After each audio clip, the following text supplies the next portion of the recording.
عرب شریف میں 1922 سے پہلے ترکوں کی حکومت تھی جسے خلافت عثمانیہ کے نام سے جانا جاتا تھا۔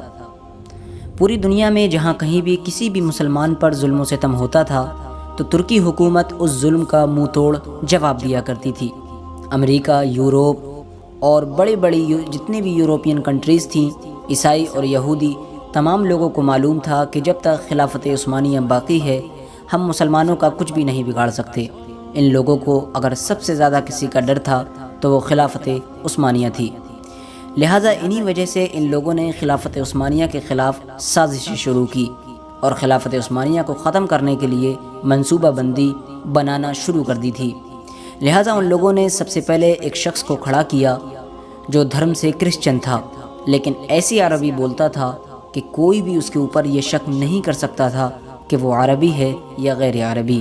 اس شخص نے اپنا کام شروع کیا اور اس دور کے عربی مسلمانوں کو یہ کہہ کر خلافت عثمانیہ کے خلاف گمراہ کرنے کی ناکام کوشش کی کہ بھئی ہم لوگ عربی ہیں اور یہ حکومت کرنے والے ترک لوگ عجمی ہیں یعنی غیر عربی ہیں، تو ہم عربی لوگ ان غیر عربی لوگوں کی حکومت اپنے اوپر کیسے برداشت کیے ہوئے ہیں۔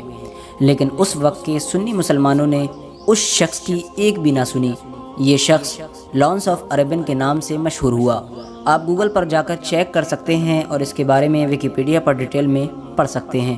اس آدمی کی ناکامی کے بعد امریکہ نے ایک اور شخص کھڑا کیا جس کا نام ہمفرے تھا۔ ہمفرے کے بارے میں بھی آپ ویکیپیڈیا پر جا کر چیک کر سکتے ہیں۔ ہمفرے کی ملاقات عرب کے ایک شخص ابن عبد الوہاب نجدی سے ہوئی اور ایک قبیلے کے سردار ابن سعود سے ہوئی۔ ہمفرے نے ابن سعود کو عرب کا حکمران بنانے کا لالچ دیا جس میں ہمفرے کامیاب ہو گیا۔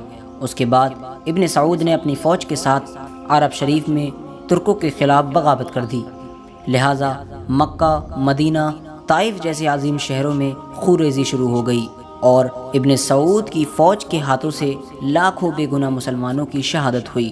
لہٰذا ان حالاتوں کو دیکھنے کے بعد خلافت عثمانیہ کی طرف سے یہ اعلان کیا گیا کہ ہم مکہ، مدینہ اور طائف جیسے عظیم شہروں میں خونریزی نہیں کرنا چاہتے، کسی بھی مسلمان کا خون نہیں بہانا چاہتے، لہٰذا ہم عرب سے خلافت عثمانیہ کو ختم کر کے اپنے ملک ترک واپس جانا چاہتے ہیں۔ لہٰذا اسی دن سے مسلمانوں کا زوال شروع ہو گیا۔ حجاز مقدس کا نام اسلامی تاریخ میں پہلی بار بدل دیا گیا، لہٰذا حجاز مقدس کا نام ابن سعود نے اپنے اوپر سعودیہ عربیہ رکھا۔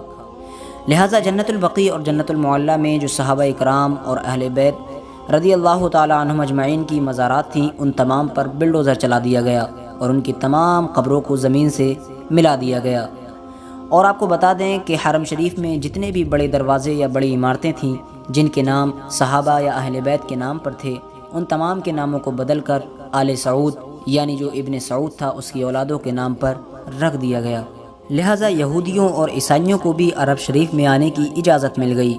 جس دن ابن سعود وہاں کا حکمران بنا وہاں پر ایک بہت بڑا جشن کا انعقاد کیا گیا جس میں امریکہ، برطانیہ اور بڑے غیر مسلم جو دیش ہیں ان تمام کے حکمران شامل ہوئے۔ جس عرب کے نام سے کسی دور میں یہودی اور عیسائیوں کے بڑی سلطنتیں گھبراتی تھیں، آج انہی تمام لوگوں کی کٹ پتلی سعودی عربیہ بنا ہوا ہے۔ ان تمام حالات کو دیکھتے ہوئے ڈاکٹر اقبال نے اپنے ہی دور میں لکھ دیا تھا، وہ فاقہ کش جو موت سے ڈرتا نہیں ذرا، روح محمد اس کے دل سے نکال دو، فکر عرب کو دے کر فرنگی تخیلات، اسلام کو حجاز و یمن سے نکال دو۔